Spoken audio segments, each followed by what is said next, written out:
해마다 성탄절이 되어서 우리가 즐겨 부리는 찬송 가운데 기쁘다 구주 오셨네, 만백성 맞으라, 온 교회여 다 일어나 다 찬양하여라, 다 찬양하여라, 다 찬양하여라는 아주 세계적으로 많이 불러지는 Joy to the World, 기쁘다 구주 오셨네라는 찬양이 있는데요.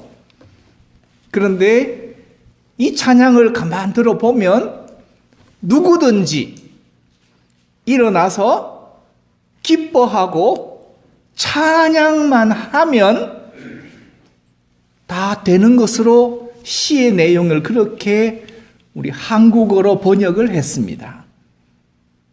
뭐 다른 거는 준비할 것 없고 성탄절이 되었으니 이제 기쁨으로 일어나서 찬송하고 영광 돌리고 기뻐하며 찬양만 하면 된다는 생각을 합니다. 그러나 영어 가사는 뜻이 좀 다릅니다. 영어 가사를 우리 한국어로 의미를 해석하면 온 세상의 기쁨을 주님께서 오셨네, 온 세계여 왕을 맞아들여라, 모든 사람들이여 그분께 방을 준비해 드려라. Prepare him room. 그분이 오셔서 머무실 방을 준비해 드려라. 이것이 영어 가사의 내용인데, 영어 가사는 왕으로 오신 분을 우리가 맞아들이고 그분을 위해서 우리가 방을 준비하고 방을 예비하라는 가사인데, 우리 한국 찬송가는 기쁘다 구주 오셨네, 만백성 맞으라, 온 교회여 다 일어나 다 찬양하여라 라고만 되어 있으니 그분이 어떤 분인지, 그분이 왜 오셨는지는 알 바 없이 그저 기뻐서 찬양만 하면 된다고 우리는 그렇게 불러왔고 그렇게 살아왔습니다. 그렇다면 성탄은 축하하고 그리고 파티하고 그리고 노래 부르고 선물 나눠주는 사람들에게 성탄이 오는가? 아니면 성탄은 그 성탄을 심령에 품고 사는 사람들에게 오는가입니다.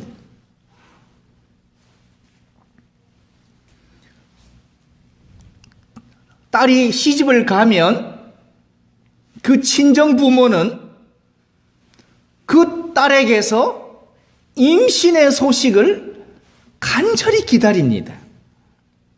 그래서 전화 올 때마다 친정 부모는 얘야 소식 있니?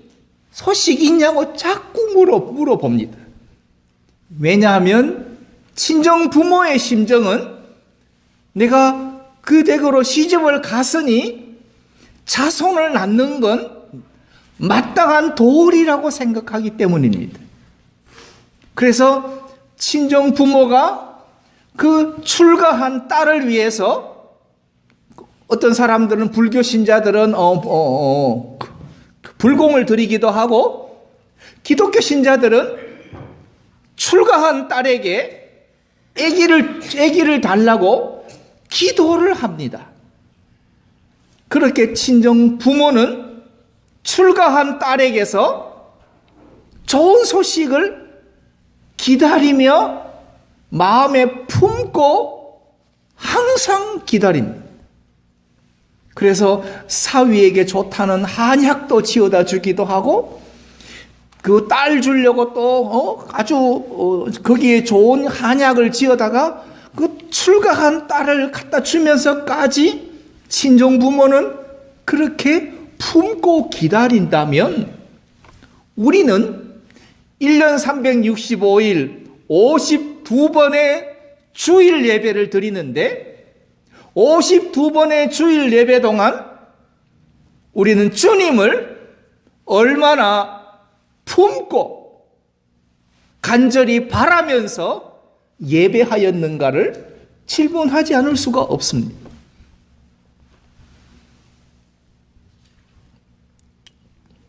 영어 가사에 있는 것처럼 온 세상의 기쁨을 주님께서 오셨네. 온 세계여 왕을 맞아 드려라. 만왕의 왕이신 예수님께서, 만군의 주 되시는 하나님께서 그의 독생하신 아들을 만왕의 왕으로 보내셨는데 우리는 그 왕을 맞아들일 준비가 되어 있는가? 만왕의 왕으로 오신 예수님을 주님으로 맞아들이지 않고 사니까 우리 한국 기독교인들은 전부 다 자기가 왕이 되어서 지가 주인 노릇하고 삽니다. 모든 것을 지가 결정하고 지가 하고 싶은 것 마음대로 하고 지 마음대로 하고 삽니다. 자기가 왕 노릇합니다. 그런데 성경은 탄생하신 예수님이 왕으로 오셨다. 그 왕을 맞아들여라.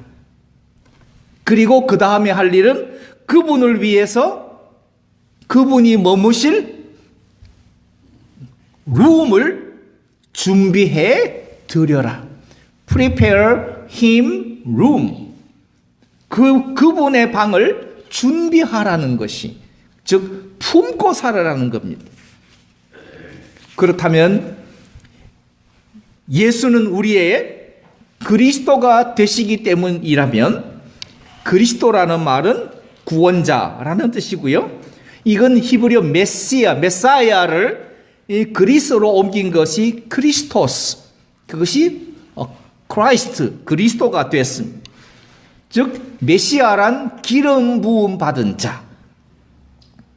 자라는 뜻이라면 우리는 예수님을 기름 부음 받으신 그리스도, 메시아로 우리가 고백하고 그의 탄생하심을 찬양했다면 그 이유는 그분을 기다리고 그분을 바라고 그분을 품었기 때문에 그분의 나심을 축하하고 기뻐하고 찬양하는 겁니다. 그렇다면 예수님의 나심이 이러하다면 우리는 축하만 할 것인가 아니면 품고 살 것인가를 우리는 생각하셔야 합니다. 우리 한국 기독교회의 전통은 성탄절을 절기로 지키는 데 있습니다. 주일학교가 여러 가지 순서를 준비해서 24일 날 밤에 교회에서 행사를 하고 성가대는 칸타타를 하고 그리고 25일 새벽에는 그 초를 들고 다니면서 새벽송을 다니던 기억들 다 있을 겁니다. 그 새벽송 돌 때에 귤도 얻고 그다음에 초코파이도 얻어오고 그때는 아주 그 초코파이가 흔하지 않던 시대에 그걸 얻어다 오면 교회에서 그거 다 나누어서 그래 배불리 먹었습니다. 그리고 24일 날은 올라이트라고 청년들은 교회에서 밤새도록 게임하면서 그렇게 시간을 보냈던 기억이 있습니다. 즉 성탄을 어떻게 지키고 어떻게 보낼 것인가에 모든 관심이 집중되었습니다. 즉 아기 예수의 탄생만 축하했다는 겁니다. 그분이 왕으로 오셔서 그분을 왕으로 모셔드릴 생각은 안 하고 그분이 오셔서 머무실 방을 준비할 생각은 안 하고 그저 축하만 한 것이 한국 기독교 130년, 140년의 짧은 역사 가운데 우리는 축하만 했습니다. 행사만 했다는 말이에요. 그래서 이제는 성탄을 품고 살아야 할 때가 왔습니다. 우리의 믿음과 기도는 미래의 소망과 직결되어 있습니다. 그런데 잘못된 믿음은 언제나 현실에 매여 삽니다. 예를 들면 병 낫기를 바라고 기도하는 사람이 있다면 건강치 못한 자신의 현실에만 붙들려만 있다면 병 낫기를 바라고 기도하는 것은 그건 다 거짓말입니다.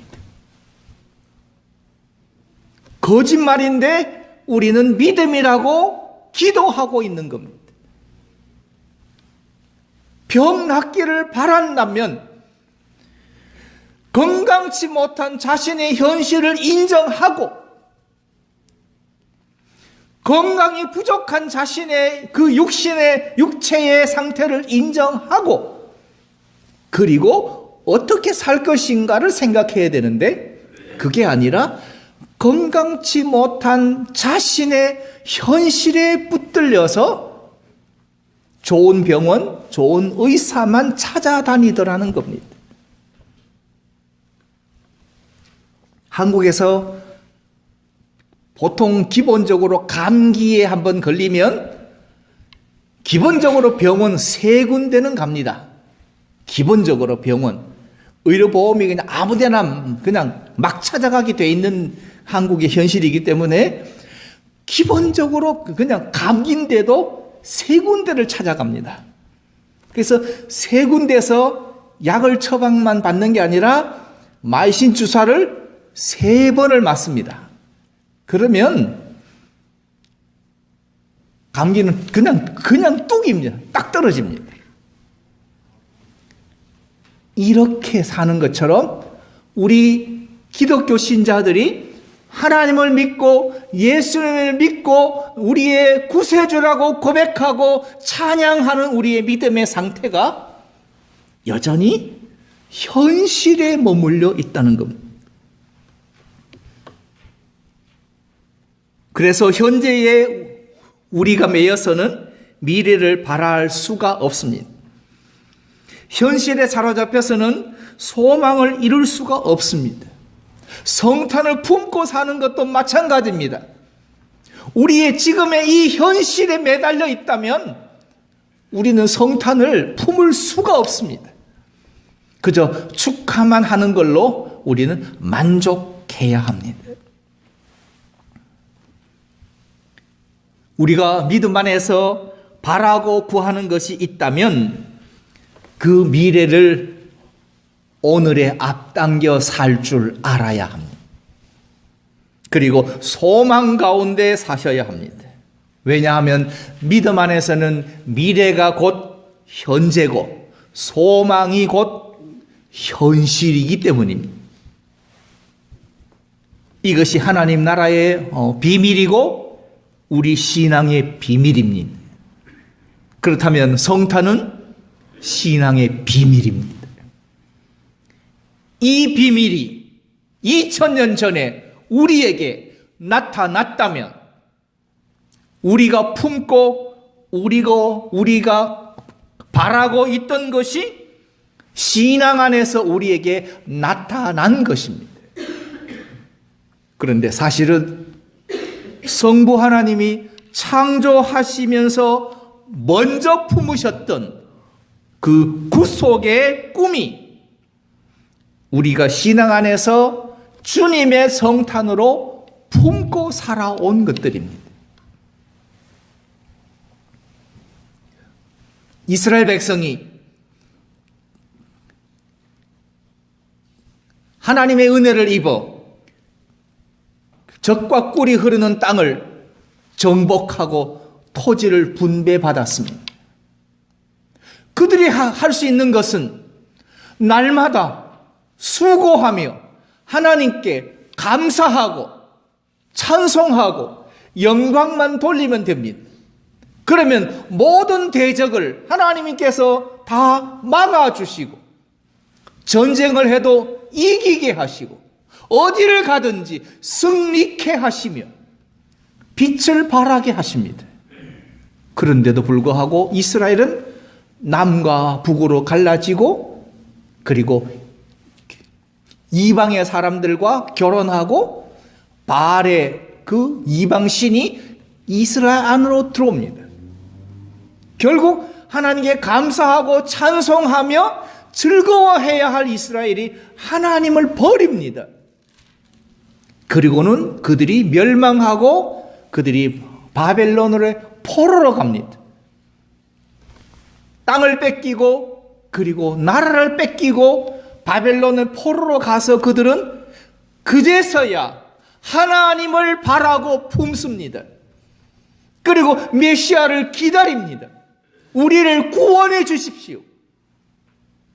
하나님께서 다 주셨을 때는 다 잃어버리고 나서는 또 다시 달라고 하나님 앞에 메어 달리는 이스라엘의 신앙이 이 정도 수준이라면 성탄은 우리가 먼저 품고 산 것이 아니라 하나님께서 먼저 품으신 것이고 그 품으신 것을 우리 성도들이 품어야 그것이 성탄을 준비하는 우리의 자세일 것입니다. 우리가 믿음 안에서 바라고 품고 사는 것은 마치 출가한 딸이 그 친정 부모의 간절한 그 간구와 바램을 힘입어 임신하고 여인의 그 자궁 속에서 태아가 꿈틀거리는 것을 느끼듯이 태어나지 않았지만 이미 몸속에서의 꿈틀거리는 태동이 느껴지는 것이 그것이 품고 사는 것이라면 주님 다시 오신다고 말씀하신 주님의 재림이 오늘 우리의 현실 속에서 품고 살아야 그것이 성탄입니다. 그런데 다시 오실 주님은 아예 보이지 않고 현실에 즐기고 먹고 마시고 파티하고 그리고 즐겁게 노는 성탄으로 변질되어 버렸다면 이것은 기독교의 위기가 아닐 수 없습니다. 이제 나이가 들어가시다 보면 사람들이 자기 얼굴에 그 사람의 인생이 보인다고 합니다. 거울 속에 비친 우리들의 얼굴을 볼 때마다 나이 40이 되면 사람은 제 얼굴에 책임을 져야 된다는 이야기를 합니다.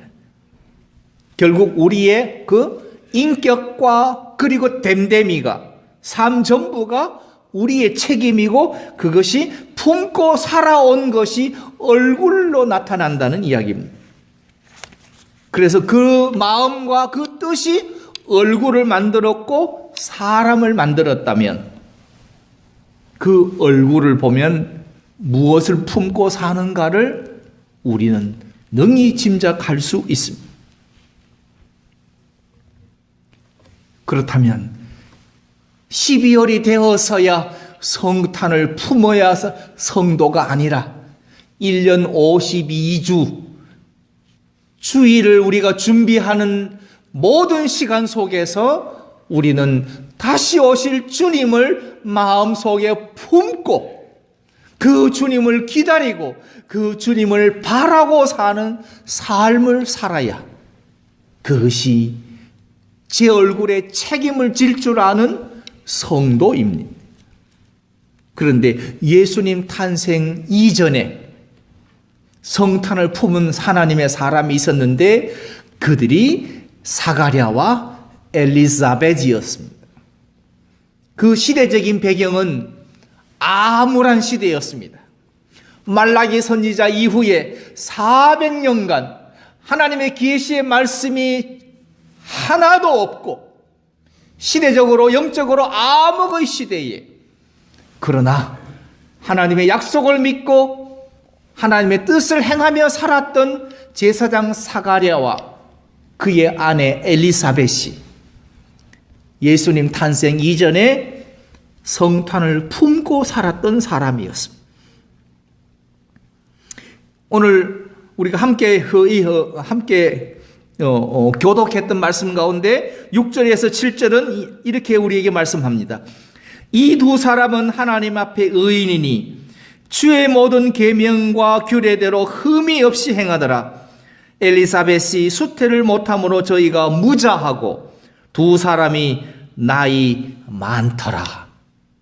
이것이 성경이 전하는 사가랴와 엘리사벳의 이야기입니다. 그렇다면 이 두 사람은 어떻게 성탄을 품었는가? 첫째로 그들은 두 사람 다 하나님 앞에서 의로운 사람이었습니다. 즉 언행일치에서 이제는 신행의 일치로 삶과 신앙과 인격과 행함이 모두가 일치된 하나님의 뜻에 온전하게 살았던 사람이었습니다. 즉 하나님 앞에 의롭다 함을 얻기 위해서는 우리는 세 가지를 우리는 마음에 품으셔야 합니다. 그 첫 번째가 하나님의 마음을 구하셔야 합니다. 하나님의 마음. 즉 하나님의 뜻을 구하고 하나님의 은혜를 구하며 하나님의 마음을 구하셔야 됩니다. 그리고 두 번째가 하나님의 인재를 구하셔야 됩니다. 내 삶 속에, 내 가정에, 우리 교회에 하나님 오시옵소서, 임재하여 주시옵소서. 세 번째가 하나님의 약속의 성취, 언약의 성취를 구하셔야 합니다. 메시아를 우리가 품고 기다려야 한다면 암울한 시대에도 변함없이 언약으로서의 메시아의 오심을 기다려야 합니다. 2017년 12월에 다시 오실 주님의 재림을 우리가 믿고 우리가 기도한다면 그 오실 주님을 품고 언행일치에서 신행일치의 삶으로 사셔야 합니다.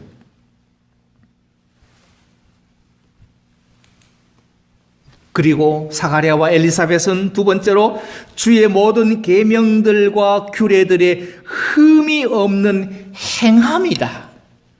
흠이 없는 행함이다.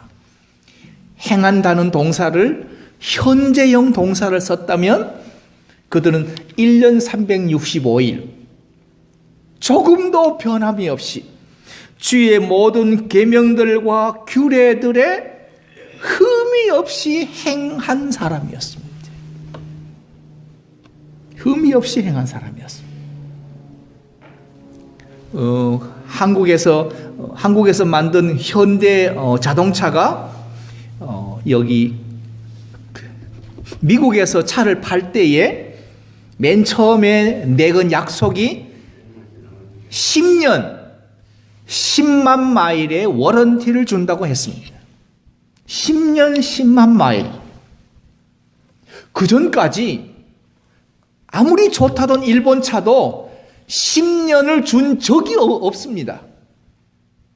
기껏해야 3년인데 현대는 아주 야심차게 10년 10만 마일의 약속을 줄 때 한국에서 난리가 났습니다. 그러면 손해본다. 그러면 망한다. 어떻게 10년을 주냐? 아주 난리가 났습니다. 그때 현대가 한 말이 있습니다. 우리는 이제는 품질에 자신이 있습니다. 이제는 과거에는 현대 포니부터 시작해서 엑셀이 나오고 뭐 이런 스텔라가 나오던 30년, 20년 전에는 진짜 품질이 안 좋았습니다. 그런데 이제는 우리가 10년, 10만 마일을 약속할 만큼 이제는 품질에 자신이 있습니다. 그 현대의 그 말 한마디가 우리 한국에 사는 국민을 감동을 시켰습니다. 아, 우리도 이제는 세계 수준에 올라 있구나 라는 자신감을 줄 수 있었다면 사가랴와 엘리사벳은 주의 모든 계명들과 규례들의 흠이 없이 행함에 자신이 있는 사람이었다면, 그래서 현재형 동사를 써서 지금도 행하고 있다라고 합니다. 그리고 세 번째로 엘리사벳은 애를 낳지 못했기 때문에 아이가 없었다. 아주 최악의 조건이었다는 겁니다.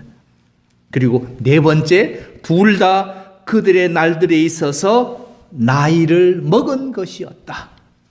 나이 많아 늙도록 자식이 없이 무자하여, 잉태하지 못해서 무자했고, 그럼에도 불구하고 하나님 앞에 모든 계명과 들과 규례들에 흠이 없이 행했고, 하나님의 얼굴을 구하고 하나님의 마음을 구하고 하나님의 임재를 구하고 언약의 성취를 구하는 그들의 삶이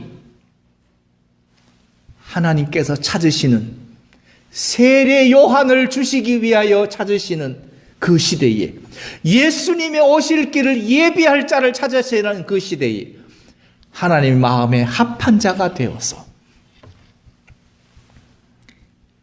주의 사자가 사가랴에게 나타났고, 사가랴에게 주신 말씀이 너의 간구가 들렸기 때문에, 너의 간구가 들렸기 때문에 엘리사벳이 나이 많아 늙었으나 너에게 아들을 낳을 것이다. 그리고 그의 이름을 요한이라 부를 것이다. 그 아이는 메시아의 길을 예비할 것이다. 예수님의 탄생에 앞서서 먼저 성탄을 품을 수 있도록 그의 전 생애를 통해서 하나님 앞에 온전하게 모든 계명들과 규례들에 완전히 지키고 순종하면서 하나님 앞에 변함없이 기도와 간구로 나아갔던 사람, 이 두 사람이 진정한 성도 아니겠습니까? 수많은 기독교인들이 이 땅 위에 살고 있지만 진정한 성도라면 이 엘리사벳과 사가랴 두 사람만이 진정한 성도요. 그리고 예수님의 부모가 되었던 요셉과 마리아가 진정한 성도입니다. 사가랴와 엘리사벳은 시대적으로도 어둡고 고통스러웠던 시대에 하나님 앞에서 의인으로 주의 계명과 규례를 지키며 살았습니다. 그리고 잉태하지 못하여 자식이 없었으나 그들은 날마다 변치 않고 하나님의 약속을 믿고 기도했습니다. 나이 많아 늙도록.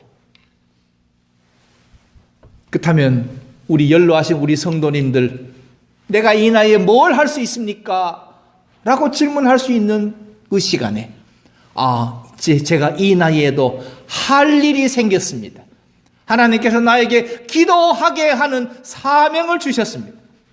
네, 하나님께서 나 같은 자에게도 방주교회 성도로서 섬길 수 있는 내게 복을 주셨고 건강 주셔서 충성하게 하셨습니다. 이것이 내게 주신, 나이 많아 이제 늙었다고 하는 나에게도 이런 사명을 주셨다면 사가랴와 같이 엘리사벳과 같이 우리도 성도가 되어서 우리의 마음에 다시 오실 주님을 품고 기다리고 말씀 지켜 순종하고 주일마다 하나님 앞에 예배하며 찬송하며 영광 돌리는 성도가 되시기 바랍니다.